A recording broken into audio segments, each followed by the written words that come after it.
Hi all. കഴിഞ്ഞ ക്ലാസ്സിൽ ഞാൻ ഷെഡ്യൂൾസിനെ കുറിച്ച് പറഞ്ഞായിരുന്നു. അപ്പം 9th ഷെഡ്യൂൾ ഭയങ്കര ഇമ്പോർട്ടൻ്റ് ആയിട്ടുള്ളൊരു ഷെഡ്യൂളാണ്. അപ്പം അതിനെക്കുറിച്ച് എക്സ്ട്രാ പറയാം, ഒരു സെപ്പറേറ്റ് ക്ലാസ് എടുക്കാമെന്ന് ഞാൻ വിചാരിച്ചു.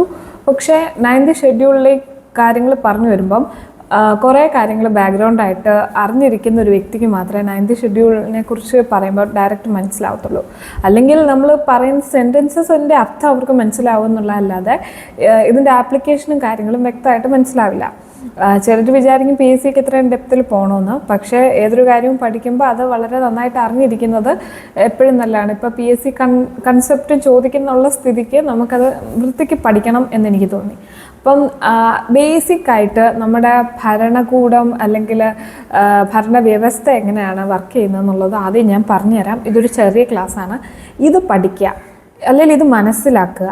ബാക്ക്ഗ്രൗണ്ടിൽ ഇതിൻ്റെ കാര്യങ്ങളൊക്കെ ഞാൻ കാണിക്കുന്നുണ്ട്.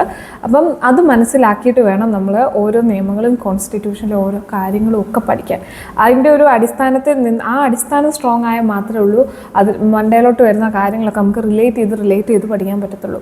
കോൺസ്റ്റിറ്റ്യൂഷനും സിവിക്സും ഒക്കെ എന്ന് പറഞ്ഞാൽ ഒരുമാതിരി മാലയിൽ മുത്തു കോർക്കുന്ന പോലെ, അതായത് ഓൾറെഡി ഉള്ള ഒരു ത്രെഡിലേക്ക് പുതിയ പുതിയ സാധനങ്ങൾ ആഡ് ചെയ്തുകൊണ്ടിരിക്കുന്ന ഒരു സംഭവമാണ്. സോ അതുകൊണ്ടാണ് ഞാനിങ്ങനെ പറയാമെന്ന് വിചാരിച്ചേ. ഇന്ന് നമ്മൾ എടുക്കുന്ന ക്ലാസ് സിമ്പിളാണ്, നിങ്ങൾ കേട്ടിരുന്നാൽ മതി. ഭരണവ്യവസ്ഥയാണ്. കഴിഞ്ഞ ക്ലാസ്സിൽ ഞാൻ പറഞ്ഞു, സ്റ്റേറ്റ് എന്ന് പറഞ്ഞാൽ അല്ലെങ്കിൽ നമ്മളെ ഭരിക്കുന്നവരെന്ന് പറഞ്ഞാൽ ഭയങ്കര പവറുള്ളവരാണ്. ഒരു വലിയ വിഭാഗം ജനങ്ങളെ ഭരിക്കണമെങ്കിൽ അതിനനുസരിച്ച് പവർ വേണം. പവർ ഉണ്ടെങ്കിൽ കാര്യമുള്ളൂ, അല്ലെങ്കിൽ അത് നടക്കത്തില്ല. പക്ഷേ ഈ പവറുള്ള ഭരിക്കുന്ന ആളുകൾ ആ പവർ ദുരുപയോഗം ചെയ്താലോ, അല്ലെങ്കിൽ അവരിലേക്കുള്ള പവർ മുഴുവനും കോൺസെൻട്രേറ്റഡ് ആയാലോ ഭയങ്കര രീതിയിലുള്ള ബുദ്ധിമുട്ടുകളുണ്ടാകും, അല്ലേ? അപ്പം ഭരിക്കപ്പെടുന്നവർ സഫർ ചെയ്യാൻ തുടങ്ങും. ഇപ്പോൾ പല രാജ്യങ്ങളിലും നമുക്ക് കാണാൻ പറ്റും, പല ഭരണകൂടങ്ങളും. ഇപ്പോൾ ശ്രീലങ്കയിലോട്ടൊക്കെ വരുമ്പോഴത്തേക്കും അവിടെ ഒരു പർട്ടിക്കുലർ ഫാമിലിയാണ് അവിടുത്തെ പ്രസിഡൻറ്റും പ്രധാനമന്ത്രിയും ഒക്കെ. അവിടുത്തെ പ്രധാനപ്പെട്ട എല്ലാ ഭരണ വ്യവസ്ഥയും കൈയടക്കി വെച്ചിരിക്കുന്നത് ആ ഒരു പർട്ടിക്കുലർ ഫാമിലിയാണ്. അപ്പം അവരുടെ ഒരു മൊണോപ്പൊളി വരും. അപ്പോൾ സ്വാഭാവികമായിട്ടും എന്താ സംഭവിക്കുക, ആ ഫാമിലിക്ക് എതിരെ നിൽക്കുന്നവരെയൊക്കെ ഇവർക്ക് ഈസി ആയിട്ട് എന്ത് ചെയ്യാൻ പറ്റും, എടുത്ത് ദൂരെ കളയാൻ പറ്റും. പ്രതിപക്ഷമൊക്കെ വളരാനൊക്കെ ഭയങ്കര പാടായിരിക്കും. അതിന് ഓപ്പോസിറ്റ് ആര് എന്ത് ശബ്ദം ഉണ്ടാക്കിയാലും അവരെ അടിച്ചമർത്തും. ആഫ്രിക്കൻ കൺട്രീസിലൊക്കെ ഇപ്പോൾ അതാണ് നടക്കുന്നത്. അതായത് ഭരണത്തിനുള്ള ഒരു പവർ ഒരൊറ്റ വിഭാഗത്തിൻ്റെ മാത്രം കയ്യിലെത്തുവാണെങ്കിൽ അത് ഓവർ പവറിങ് ആയിട്ട് അവസാനം അത് വലിയ വിഷയത്തിലേക്ക് പോകും. മനുഷ്യനാണ് ഏതൊരു വലിയ സമാധാനമുള്ളൊരു മനുഷ്യനാണെങ്കിലും കുറേ പവർ കിട്ടിക്കഴിഞ്ഞാൽ അവർ ദുരുപയോഗം ചെയ്യും. അത് ഭയങ്കര നോർമലാണ്. അപ്പം എന്താ ചെയ്യാൻ പറ്റുക, ഈ പവറിനെ നമുക്ക് സെപ്പറേറ്റ് ചെയ്യണം. അതായത് ഒരാളിൽ തന്നെ ഉള്ള പവർ മുഴുവനും കൊടുക്കരുത്. ഒരാൾ തന്നെ നിയമം ഉണ്ടാക്കുന്നു, ഒരാൾ തന്നെ നിയമം നടപ്പിലാക്കുന്നു, ഒരാൾ തന്നെ നിയമത്തിന് വിരുദ്ധമായിട്ട് എന്തെങ്കിലും നടക്കുകയാണെങ്കിൽ അതിനെക്കുറിച്ച് ചെക്ക് ചെയ്യുന്നു. അപ്പോൾ എല്ലാം ഒരാളാകുമ്പോഴാണ് ഈ പ്രശ്നം. ആ പവർ പലരിലേക്കായിട്ട് ഡിവൈഡ് ചെയ്ത് കൊടുത്താലോ, അതായത് ആ പവറിൻ്റെ ദുരുപയോഗം ചെയ്യുന്നതിന് തടസ്സം സംഭവിക്കും. അതായത് ഒരാൾ പവർ മാക്സിമം ഉപയോഗിക്കാൻ തുടങ്ങുമ്പോഴത്തേക്കും അടുത്ത 2 പേര് പറയാം ഇത് പറ്റത്തില്ല എന്ന്. അപ്പോൾ ഒരാളുള്ളതിനെക്കാട്ടിലും ഒരാളിലേക്കുള്ള പവർ മുഴുവൻ കോൺസെൻട്രേറ്റ് ചെയ്യുന്നതിനെക്കാട്ടിലും നല്ലതാണ് 3 പേരുണ്ടെങ്കിൽ 3 പേർക്കും ആ പവർ ഡിവൈഡ് ചെയ്ത് കൊടുക്കുന്നത്. അങ്ങനെ ഡിവൈഡ് ചെയ്യുമ്പം അതിലേതെങ്കിലും ഒരാൾ ഭയങ്കരമായിട്ട് പവർ മിസ്യൂസ് ചെയ്താലും ബാക്കി 2 പേരും ഇടപെട്ട് ആ ഒരു പ്രശ്നത്തെ ടാലിയാക്കും. അപ്പോൾ ഈ ഒരു സംഭവമാണ് സെപ്പറേഷൻ ഓഫ് പവർ എന്ന് പറയുന്ന ഒരു സംഭവം കൊണ്ട് ഉദ്ദേശിക്കുന്നത്. അതായത് നമ്മുടെ ഭരണകൂടത്തിലേക്ക് വരുമ്പം നിങ്ങൾക്കറിയാം, നിയമം ഉണ്ടാക്കുന്നവരാരാ? ലെജിസ്ലേച്ചർ, നിയമസഭ. നിയമം ഉണ്ടാക്കുന്നവരിൽ എല്ലാവരുമുണ്ട്.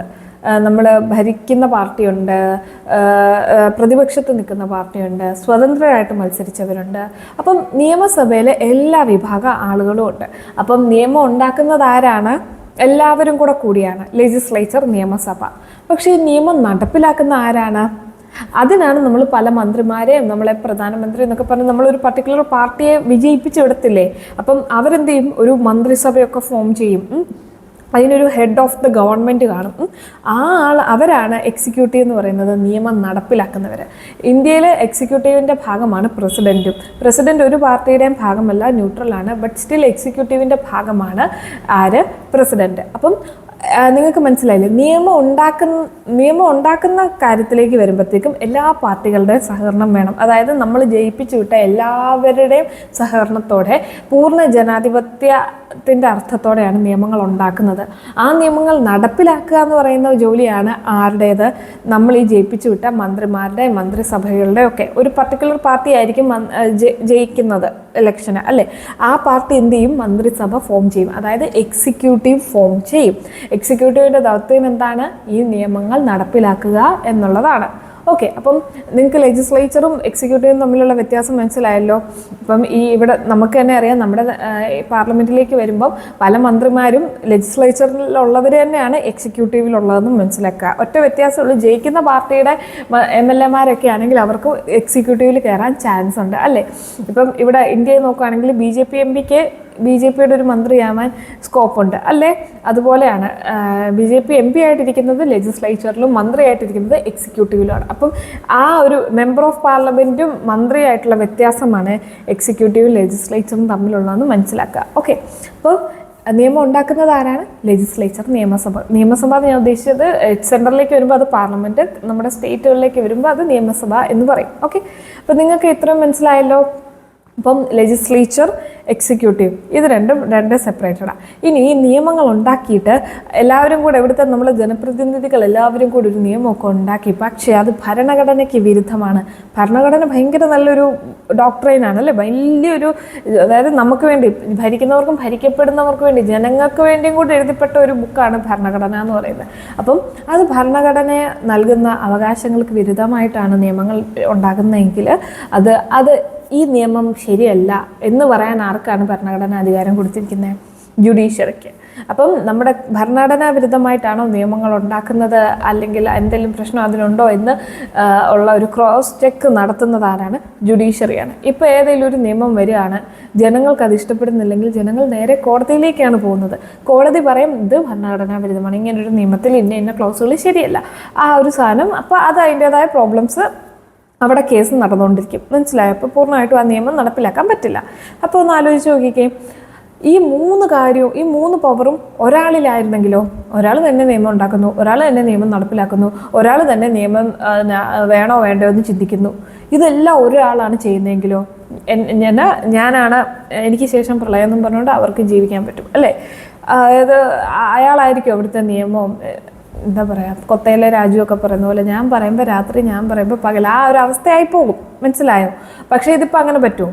എക്സിക്യൂട്ടീവിന് ഇപ്പോൾ തോന്നിവാസം ചെയ്യാൻ പറ്റുമോ? പറ്റത്തില്ല. കാരണം ലെജിസ്ലേച്ചറിലുള്ള, നിയമസഭയിലുള്ള എല്ലാവരുടെയും സഹകരണം ഉണ്ടെങ്കിലേ ഒരു നിയമം പാസ്സാക്കാൻ പറ്റത്തുള്ളൂ. അപ്പം ഇത്രയാണ് പ്രധാനപ്പെട്ട കാര്യങ്ങൾ. ഈ ഒരു ലെജിസ്ലേച്ചർ, ജുഡീഷ്യറി, എക്സിക്യൂട്ടീവ് എന്ന് പറയുന്നതിനെക്കുറിച്ച് നിങ്ങൾക്കൊരു ധാരണ കിട്ടിയെന്ന് ഞാൻ വിചാരിക്കുന്നു. ഇതാണ് സെപ്പറേഷൻ ഓഫ് പവേഴ്സ്. ഇത് നമ്മുടെ സിവിക്സിൽ പഠിക്കാനുണ്ട്. ഞാൻ സിവിക്സിൻ്റെയും പൊളിറ്റിയുടെയും ക്ലാസ്സസ് മിക്സ് ആക്കിയാണ് തരുന്നത്. അതൊരു എന്താ പറയുക, ഒരു ഫുൾ അംബ്രല ടേമിൽ പഠിക്കുക, കോൺസ്റ്റിറ്റ്യൂഷൻ ആൻഡ് പൊളിറ്റി മൊത്തം. ഞാനതാണ് ഉദ്ദേശിക്കുന്നത്. അതുകൊണ്ട് സിവിക്സ് എന്ന് പറഞ്ഞുകൊണ്ട് പ്രത്യേകം കാണത്തില്ല.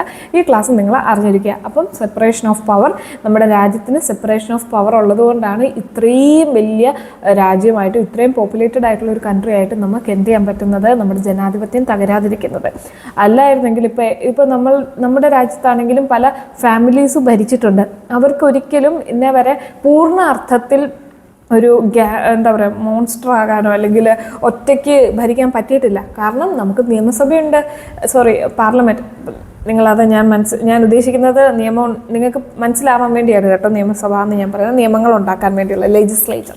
നമുക്ക് ലെജിസ്ലേച്ചർ ഉണ്ട്, നമുക്ക് പാർലമെൻ്റ് ഉണ്ട്. നിയമനിർമ്മാണ സഭകൾ എന്ന് പറയുന്നത് അതാണ് പാർലമെൻറ്റ്. നിയമനിർമ്മാണ സഭ അവർ സമ്മതിച്ചാലേ എക്സിക്യൂട്ടീവിലിരിക്കുന്ന, അതായത് ഭരിക്കാൻ മന്ത്രിമാരും ക്യാബിനറ്റും അവർക്ക് എന്തെങ്കിലും ചെയ്യാൻ പറ്റത്തുള്ളൂ. എക്സിക്യൂട്ടീവ് തന്നെ വിചാരിച്ചാൽ ഒന്നും നടക്കത്തില്ല. അത് മനസ്സിലാക്കുക. അപ്പം നിയമനിർമ്മാണ സഭയ്ക്ക് അതിൻ്റേതായ പ്രാധാന്യമുണ്ട്. നിയമനിർമ്മാണ സഭയാണ് ഏറ്റവും അംഗത്തിൽ കൂടുതലുള്ളത്. അപ്പം നിയമനിർമ്മാണ സഭ വിചാരിച്ചാലേ എക്സിക്യൂട്ടീവിലിരിക്കുന്നവർക്ക്, അതായത് ഭരിക്കുന്നവർക്ക് എന്തെങ്കിലുമൊക്കെ ചെയ്യാൻ പറ്റത്തുള്ളൂ. ഇനി നിയമനിർമ്മാണ സഭ എക്സിക്യൂട്ടീവിലിരിക്കുന്ന എല്ലാവരും കൂടെ എന്തെങ്കിലും ഒരു തെറ്റായ ഡിസിഷൻ എടുക്കുകയാണെങ്കിൽ അത് ആര് ചോദ്യം ചെയ്യും? ജുഡീഷ്യറി ചോദ്യം ചെയ്യും. ജുഡീഷ്യറി ഭയങ്കര ഭയങ്കര സെപ്പറേറ്റഡ് ആയിട്ടുള്ള ഒരു ബോഡിയാണ്. അപ്പോൾ ഈ 3 ബോഡീസും എൻ്റയർലി സെപ്പറേറ്റഡ് ആണെന്ന് മനസ്സിലാക്കുക. പിന്നെ നിയമനിർമ്മാണ സഭയിലെ അംഗങ്ങൾ തന്നെയാണ് എക്സിക്യൂട്ടീവിലുള്ളതെന്ന് മനസ്സിലാക്കുക. പക്ഷേ നിയമനിർമ്മാണ സഭ എന്ന് പറയുന്നത് ഭയങ്കര ഹെക്ട്രോജനസ് ആണ്. അതിൽ ജയിച്ച പാർട്ടിയുണ്ട്, തോറ്റ പാർട്ടിയുണ്ട്, പ്രതിപക്ഷത്തുള്ളവരുണ്ട്, എല്ലാ പാർട്ടികളും ഉണ്ട്. അപ്പോൾ സ്വാഭാവികമായിട്ടും ഒരൊറ്റ തീരുമാനം എല്ലാവരും കൂടെ ചേർന്ന് എടുക്കത്തില്ല. പല പല വിഭിന്നതകൾ കാണും. ഈ ഒരു ഒരുപോലെ മീൻസ് അഭിപ്രായ ഐക്യം പോലെ തന്നെ ഇമ്പോർട്ടൻ്റ് ആണ് അഭിപ്രായത്തിലുള്ള വ്യത്യാസവും ആളുകൾക്കുള്ളത്. എല്ലാവരും ഒരേ രീതിയിൽ ചിന്തിച്ചു കഴിഞ്ഞാൽ പിന്നെ എല്ലാവർക്കും ഒരുമിച്ച് രാജ്യം മുടിപ്പിക്കണമെന്ന് തോന്നുകയാണെങ്കിൽ എല്ലാവർക്കും ഒരുമിച്ച് രാജ്യം മുടിപ്പിക്കാൻ എളുപ്പമല്ലേ. പക്ഷേ അതിന് സമ്മതിക്കത്തില്ല. കാരണം നിയമനിർമ്മാണ സഭയിൽ വ്യത്യസ്ത ഉള്ളവരുണ്ട്. ജുഡീഷ്യറി എന്ന് പറയുന്നത് കോൺസ്റ്റിറ്റ്യൂഷൻ വിരുദ്ധമായിട്ട് നമ്മൾ എന്ത് ചെയ്താലും അതിനെ ചോദ്യം ചെയ്യാൻ ജുഡീഷ്യറി ഉണ്ട്. അപ്പോൾ എക്സിക്യൂട്ടീവിന് ഒരിക്കലും ഒറ്റയ്ക്ക് ഒന്നും ചെയ്യാൻ പറ്റത്തില്ല. നിയമനിർമ്മാണ സഭയുടെ സപ്പോർട്ടും വേണം, ജുഡീഷ്യറിയുടെ അംഗീകാരവും വേണം എല്ലാ നിയമങ്ങൾക്കും അവരുണ്ടാക്കുന്നത്. ഓക്കെ, അപ്പോൾ അത്രയും കാര്യങ്ങൾ മനസ്സിലായെന്ന് വിചാരിക്കുന്നു. ഇനിയാണ് നമ്മൾ 9th ഷെഡ്യൂൾ പഠിക്കാൻ പോകുന്നത്. 9th ഷെഡ്യൂൾ എന്ന് പറയുന്നത് ജുഡീഷ്യറിയും എക്സിക്യൂട്ടീവും ഒക്കെ തമ്മിലുള്ള വലിയൊരു യുദ്ധത്തിൻ്റെ ഒരു എന്താ പറയുക, ഒരു ഭയങ്കര ഒരു കോൺഫ്ലിക്റ്റിൻ്റെ ഒരു കഥയാണ് 9th ഷെഡ്യൂളിന് പറയാനുള്ളത്. എക്സിക്യൂട്ടീവ് ഒരു നിയമം ഉണ്ടാക്കും, അത് ഭരണഘടനാ വിരുദ്ധമെന്ന് പറഞ്ഞുകൊണ്ട് ജുഡീഷ്യറി വരും. പിന്നെ അത് 9th ഷെഡ്യൂളിൽ കോൺസ്റ്റിറ്റ്യൂഷൻ തന്നെ അമെൻഡ് ചെയ്ത് എക്സിക്യൂട്ടീവ് പുതിയൊരു ഷെഡ്യൂൾ തന്നെ ആഡ് ചെയ്യും. അപ്പം സുപ്രീം കോർട്ട് പറയും അതും ഭരണഘടനാ വിരുദ്ധമാണ്. അങ്ങനെ അങ്ങോട്ടും ഇങ്ങോട്ടും സുപ്രീം കോർട്ട് ഒരു കാര്യം പറയുമ്പോഴത്തേക്കും എക്സിക്യൂട്ടീവ് അടുത്ത കാര്യം ചെയ്യും. അത് ശരിയല്ല എന്ന് പറഞ്ഞുകൊണ്ട് ജുഡീഷ്യറി വരും. അങ്ങനെ ഭയങ്കര എന്താ ഫോർ ടാറ്റ് മൂവ്മെൻ്റ് ആയിരുന്നു ഒരു കാലഘട്ടത്തിൽ. അതാണ് 9th ഷെഡ്യൂളിൻ്റെ കഥ. അപ്പം അത് മനസ്സിലാക്കണമെങ്കിൽ നിങ്ങൾ ഈ 3 കാര്യങ്ങൾ പഠിക്കണം. ഇത് 3 സെപ്പറേറ്റ് ബോഡിയാണ്. ഒരു ബോഡി ചെയ്യുന്ന പ്രശ്നം മറ്റേ ബോഡി തീർത്തും. ഓക്കെ, അത്രേ ഉള്ളൂ. എനിക്ക് ഈ ക്ലാസ് ഇഷ്ടപ്പെട്ടെന്ന് വിചാരിക്കുന്നു. ഇതുപോലെ കാര്യങ്ങൾ നന്നായിട്ട് മനസ്സിലാകണമെങ്കിൽ ഈ ക്ലാസ് സബ്സ്ക്രൈബ് ചെയ്യുക, ഫോളോ ചെയ്യുക, ബാക്കിയുള്ളവർക്ക് അറിയാത്തവർക്കാണെങ്കിൽ ഷെയർ ചെയ്യുക. Okay, thank you.